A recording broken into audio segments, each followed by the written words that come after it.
Olá, eu sou o Gustavo Cerbasi e hoje estou aqui para falar não de uma ideia, não de um conceito de inteligência financeira, mas para falar de uma ferramenta que todo mundo deveria utilizar, praticar para começar a organizar suas contas. Normalmente, quem tem a vida financeira desorganizada, que não consegue pôr as contas em ordem, que não consegue fazer uma poupança, um investimento, não consegue realizar planos, a primeira recomendação é mapear o seu comportamento de consumo. Como é que se faz para mapear? É fundamental que você escreva, coloque por escrito o seu comportamento de consumo, descreva suas escolhas feitas ao longo de um mês, para que você possa chegar no final desse mês e estudar, entender o que você fez. O nome que se dá a isso é orçamento. E o orçamento você encontra em aplicativos, você encontra em softwares de controle financeiro, encontra em planilhas, como essa aqui que eu tenho, meu computador, uma planilha de orçamento doméstico, em que você pode, numa planilha, listar seus gastos com habitação, seus gastos com educação, com transporte, com saúde. Para muitas pessoas, a simples ferramenta de um orçamento doméstico em planilha já é uma ferramenta complicada, uma ferramenta que, puxa, ou porque a pessoa não tem o hábito de trabalhar no computador, ou porque não tem o hábito de trabalhar com planilhas, ou porque simplesmente não tem o tempo para parar e organizar aquilo. Para essas pessoas, a resistência a começar a trabalhar no orçamento doméstico faz com que vá ficando sempre para frente a oportunidade de mudança. Ponto fundamental. Orçamento não é controle de gastos. Orçamento não é para você relacionar o que você fez no mês que passou. Esse hábito de relacionar o que você fez, ou como que você gastou, serve para você projetar aquilo que vem pela frente. Essa que é a função do orçamento. Você, com base no comportamento que você teve de gastos com telefone, com transporte, com viagens, você vai estudar aquilo que fez no último mês, nos últimos meses e projetar o mês seguinte. Então, se você começa um mês agora, você tem que ter uma noção se o dinheiro que está entrando agora, para entrar ao longo do mês, com o seu trabalho, com os extras que você ganha, será suficiente para fechar as contas no fim desse mês. Mesmo esse simples exercício já é difícil para muitas pessoas. Então, como simplificar esse exercício? Está aqui um exemplo da origem do orçamento. Pessoas que trabalham com recebimento em dinheiro, trabalhadores da construção civil, às vezes quem trabalha no serviço doméstico, costuma receber o dinheiro vivo como pagamento do seu trabalho. E é hábito de algumas dessas pessoas organizar o seu pagamento em envelopes, como esses daqui: farmácia, telefone, mercado, contas em geral, transporte, aluguel. O que você está fazendo aqui nesse processo de separar o dinheiro ganho em envelopes? É exatamente o que se faz no orçamento. Aquele dinheiro que está entrando, eu organizo ou numa planilha, ou no envelope, um conjunto de envelopes, ou numa página de caderno, como que eu vou distribuir o uso desse dinheiro que está entrando no mês para avaliar no final dessa continha se sobra ou não, se falta, se vai dar certo.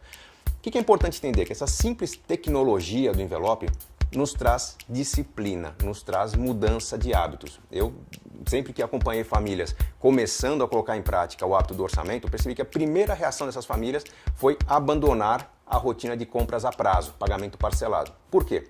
A pessoa ia listar os seus gastos no orçamento, colocava na relação de gastos da planilha, via que tinha muitos pagamentos acontecendo como consequência de escolhas de 2, 3, 4 meses atrás, e isso por si só já gerava um incômodo. Se você não tem esse mapa, você não reage. No caso dos envelopes, é até mais interessante, porque quem recebe dinheiro à vista não tem como pagar a prazo, né? Muitos não trabalham, sequer tem conta em banco, não tem cheques.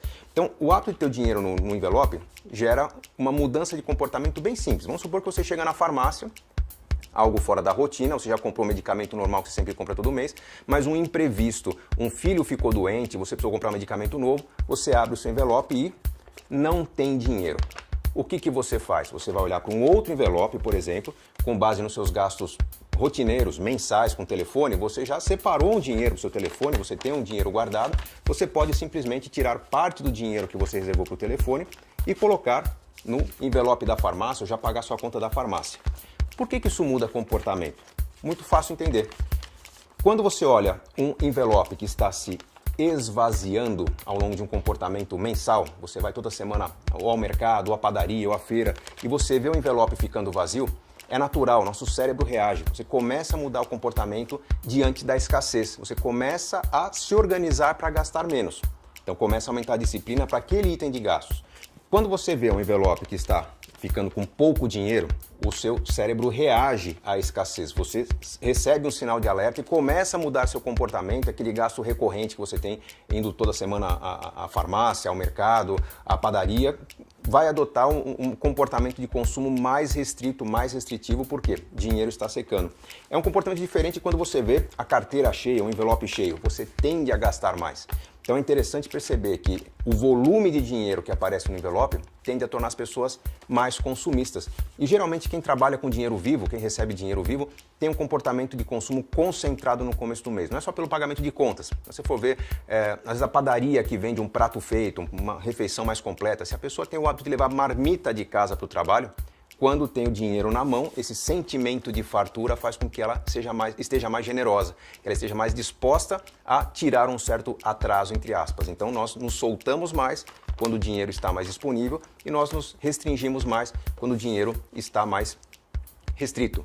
Então a questão importante se entendida aqui é que quando você tem uma organização no sentido de separar suas contas, de manusear os seus recursos, existe também a flexibilidade para passar recursos ou de um envelope para o outro, ou no caso do orçamento, aconteceu um imprevisto, você tira a verba prevista para uma conta e passa para outra conta.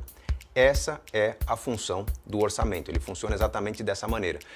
Você tem um plano, um caminho a ser percorrido ao longo do mês, você tem uma projeção de gastos. Para quem usa planilha, um jeito fácil de fazer isso, eu coloco numa cor de fonte, eu coloco em vermelho os valores que vão acontecer, eu coloco em preto os que já aconteceram, por exemplo. E à medida que vão acontecendo imprevistos no mês, eu olho para contas que não se concluíram, que não se fecharam e começo a substituir recursos dessas contas para aquelas que estão faltando, para que meu orçamento feche no fim do mês.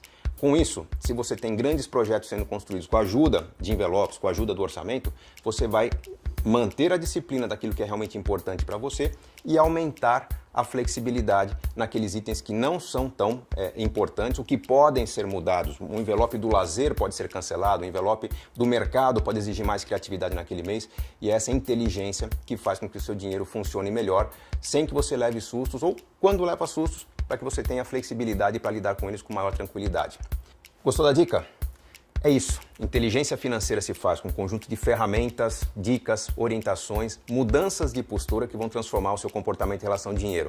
A cada semana vou trazer para você sacadas como essa no meu canal no YouTube, no Facebook, no podcast, onde quer que você esteja assistindo. Leva tempo, mas estou aqui para ajudar você a fazer essa mudança.